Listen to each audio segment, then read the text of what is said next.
السلام عليكم، كي دايرين؟ اش اخباركم؟ اموركم بخير وعلى خير. نتمنى الفيديو يلقاكم باحسن الاحوال، تكونوا كاملين مزيانين وكاملين بصحه جيده ان شاء الله. مرحبا بكم معايا مره اخرى في وصفه من وصفات ياسمينه. اليوم وبحول الله وكما عودتكم دائما بالوصفات اللي هي سهله وبسيطه واقتصاديه وفي متناول الجميع. غادي نقدم لكم واحد الكيش بالخضر والكفته، وكيجي لذيذ بزاف، كيجي غزال كيحمق بواحد لاباط بغيزي اللي كتجي ساهله، والطريقه ديالها الصحيحه باش كتنجح لكم 100%.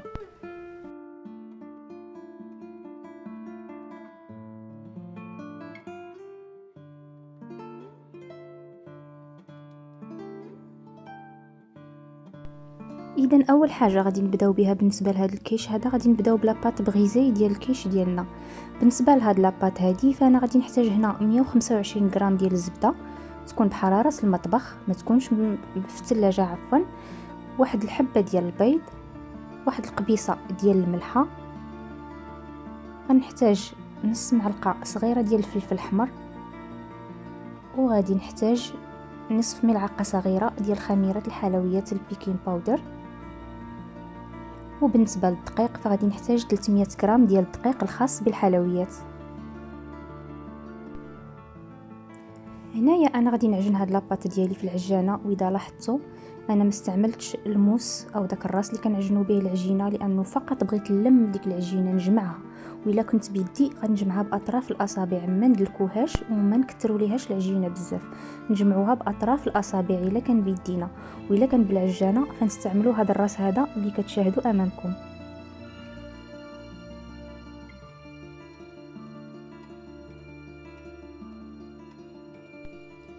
اذا هنايا كيف ما كتشوفوا معايا غادي نوضع ديك الزبده اللي قطعتها مرصويات صغارين. كما سبق ليا وقلت لكم الزبده تكون بحراره المطبخ، يعني تكون لينه. من بعد كنضيف ليها داك الدقيق ديالي، 300 غرام ديال الدقيق اللي غربلته من قبل.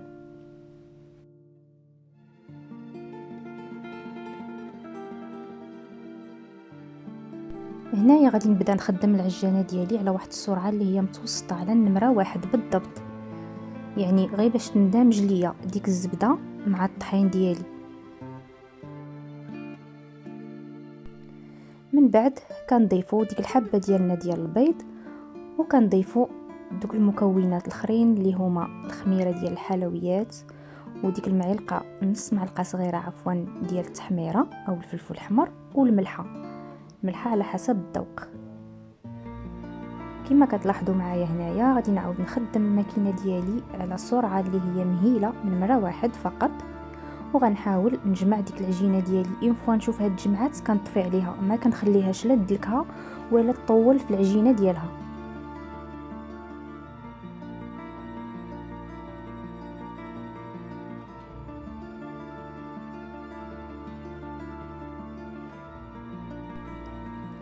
هنايا كناخد ديك لاباط ديالي، راه كتجيني ناشفه بهذا الشكل هذا، ما كتجينيش رطبه وما كتجيش لينه.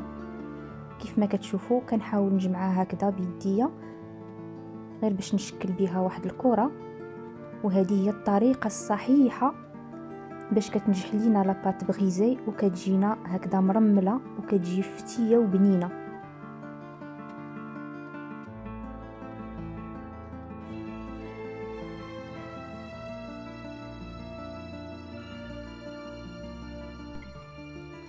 ومن بعد ما كنجمعها هكذا بيدي كنوضعها في واحد الكيس بلاستيكي، وكندخلها للثلاجه واحد 10 حتى ل 15 دقيقه، وهذه المرحله حتى هي ضروريه.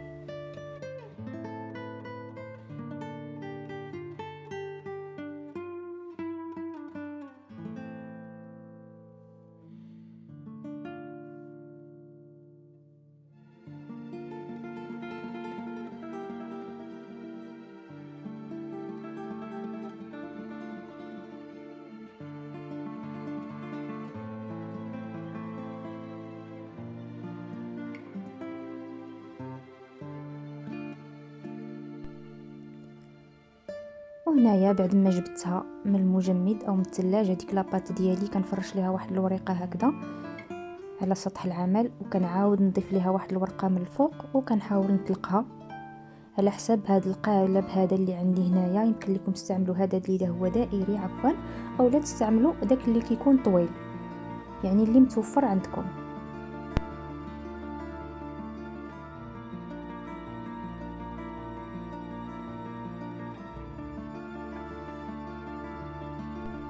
وهنايا بعد ما طلقت ديك العجينه ديالي كنحاول نفرشها هكذا في داك القالب، نحاول ندخل دوك الجوانب، ومن بعد كنزول ليها دوك الاطراف. فقط كنضغط بيدي على ديك الحاشيه ديال القالب ديالي باش كنحيد دوك الاطراف، او لا يمكن لينا نستعملوا واحد الموس هكذا ونزولوا منه داكشي كامل اللي شايط لينا ديال العجينه. من بعد كنتقبوها هكذا بواحد الفرشيطه من الوسط، وكندخلوها طيب لينا غير نص طيبه فقط، واحد 5 دقائق فهي كافيه. وهنايا غادي ندوزو نصاوبوا الحشوه ديالنا.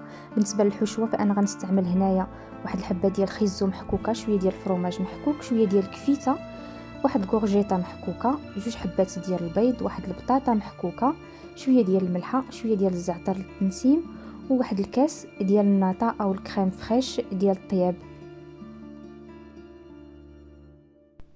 غادي ناخذ واحد البول، غادي نوضع فيه دوك 2 حبات ديالي ديال البيض، وغادي نزيد عليهم الناطا.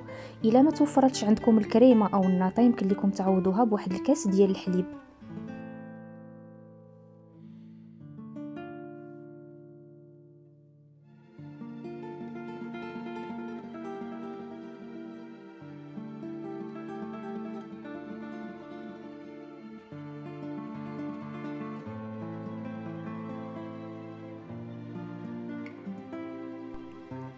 من بعد كنضيف ليهم واحد معلقه صغيره ديال خميره الحلويات البيكين باودر او ما يعادل 4 غرام.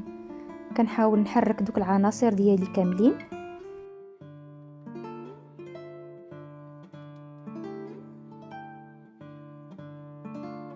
ومن بعد كنبدا نضيف ديك الخضروات ديالي وديك الكفته والجبن. بالنسبه للخضره يمكن لكم تستعملوا اللي متوفر عندكم واللي كاين عندكم واللي قديتو نتوما ديروه. وحتى بالنسبه للكفته يمكن لكم تعوضوها بالطون، يمكن لكم تعوضوها بالكفته ديال الدجاج، يمكن تعوضوها بالكفته بالحيمه طريفات هكذا ديال الدجاج، يعني لكم الاختيار. بالنسبه للفرomاج يمكن لكم تستعملوا اي نوع كان عندكم من الجبن.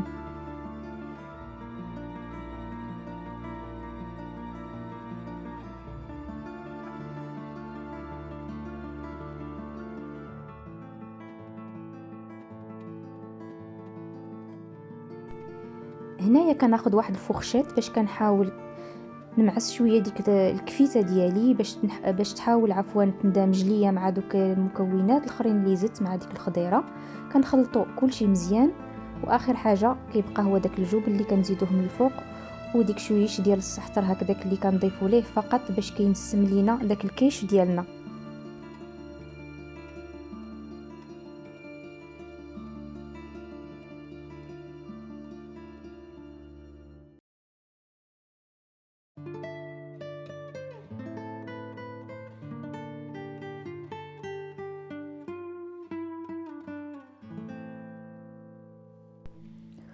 وهنايا كيف ما كتلاحظوا معايا بعد ما جبت ديك لاباط بغيزي ديالي ديال الكيش، داك القالب ديال الكيش ديالي، كنعاود ناكد اننا كنطيبوه فقط نص طيبه غير باش كيشد راسو، كتشد لينا ديك العجينه شويه مزيان. كنضيفوا ليها ديك الحشوه ديالنا اللي وجدنا ديال الخضره والكفته والفرomاج، وكنعاودوا نردوه للفران يطيب على حراره 170 180 درجه. كنشعلوا عليه من الفوق ومن التحت حتى كيتحمر لينا مزيان، وكنقدموه بالصحه والراحه.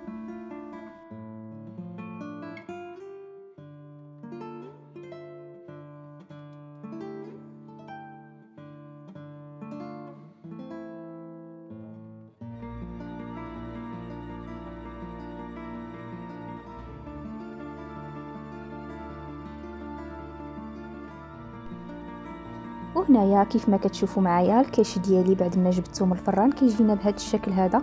الصراحه كيجي هائل، لا في التقديم ديالو ولا في المنظر وحتى في المذاق ديالو، كيجي شي حاجه رائعه بزاف ولذيذه. وكيف ما شفتوا راه المقادير جد اقتصاديين، يعني انا درت لكم العوض ديال اي حاجه تما يمكن لكم تعوضوا بها. فالطريقه هي اللي مهمه في هذا الكيش هذا ديال ديك لاباط او ديال ديك لاباغاي باش كنعمروه من الداخل. هذيك كنتمنى الوصفه اليوم تكون نالت الاعجاب ديالكم، وكنتمنى نكون فتكم بشي حاجه جديده. ما تبخلوش عليا بدوك اللايكات ديالكم، ما تنسونيش بدوك لي كومونتير زوينين اللي كتخليو ليا. كنشكركم بزاف على الدعم ديالكم للقناه، على الرسائل اللي كتبعتوا بها، ونشوفوا فيديو جديد مع وصفه جديده من وصفات ياسمينه، ونهاركم مبروك.